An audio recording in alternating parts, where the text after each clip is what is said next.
There is no need for panic, people. Please, settle down.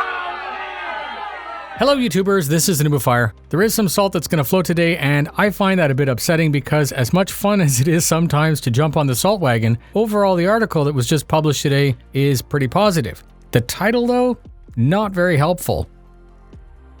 Let me break down what I understood when I read it, mainly so that you don't have to. I'm going to link the original, and I'm sure that this will likely dominate Reddit and Spectrum for a couple days. The only way you're going to be able to get away from it might be to take a break from social media. Let's begin. I'm going to preface all of this by saying that I have no knowledge of MCV Develop as a publication. According to their own About section, they're a UK-based, video game-focused media company with 18 years in the business. I can't comment on whether they're legit, tabloid trash, or whatever is between, so if you have insight on that, please comment your comments in the comments.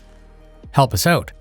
The article has to do with what was called a 5-year mission with the COO Carl Jones. That title, if taken at face value, is sure to piss people off. Some are going to jump immediately to say that the game was meant to release years ago and had no target date for a long time and blah blah blah blah blah. But the title isn't talking about when they want to launch any of the game parts. The title is simply that, the 5-year plan on how the company will operate out of its brand new building. The article states that on the 10th of October this year, starcitizen will turn 10 years old. I don't know if this is positive. We're looking at 422 million according to the article, and they say that it's historic because it's the most successful thing that's never been released or hasn't been released. They spoke a little bit about Chris's background in movies and gaming. One of CIG's studios in Cheshire, I think that was right, is moving to a new mega studio in Manchester. This isn't news, right? We already know about this. And it has a capacity of 1,000 developers, and to be clear, that doesn't mean that there are currently 1,000 people there, which is where the title comes from, the plan. They did say that despite having no release date for the game, at least we have a date for the current plan. Squadron 42 is being developed in the UK, and it makes sense to focus there as it's planned to be episodic, so more releases of the story will follow. They confirmed again what we know, that Chris is leaving LA and re-establishing himself in the UK after realizing that more time needs to be spent there on development. Carl did say that it would have been much easier to relocate to Manchester 7 years ago when the company was small, and noted that there are also now studios in Germany, USA, and elsewhere in the UK. Carl also said that CIG isn't only working on starcitizen, so they need a huge amount of manpower to deal with all of that, as he put it. Manchester was selected because it's close to an airport, because Chris lived there and grew up and went to school there, and also due to some fancy tax relief programs, it was said to be cheaper to operate. Carl said that it's always been a great place for game developers. They'd searched 3 years for a suitable location. Chris needed a world-class studio and space. Manchester wasn't their first choice, but it ended up being where everything worked out, and they're very happy.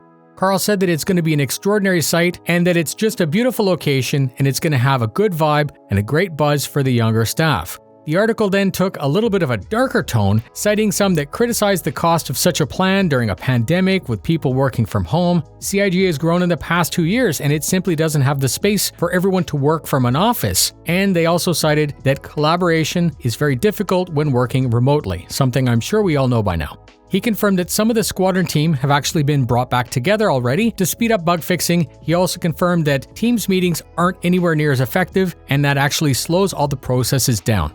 CIG now offers flex hours, work from home, and other quality of life features, but he said that working from home removes the team bonding and makes retention harder as staff may find it easier to leave. To prevent a repeat of the hostile Blizzard work environment, CIG have instituted some employee resource groups, and staff are encouraged to speak their mind if there's an issue. They want to set the standard for creating and maintaining a positive work environment, and that was it. The title is already being abused somewhere on social media, but the article is really just about the new location and its future, not really anything about the release of the game. Thank you very much for spending your time with me. I appreciate you choosing to get your information here with us, and I'm going to continue to try to achieve timely, accurate, and entertaining. Please share if you got something out of the video. Fly safe, and I'll see you in the verse.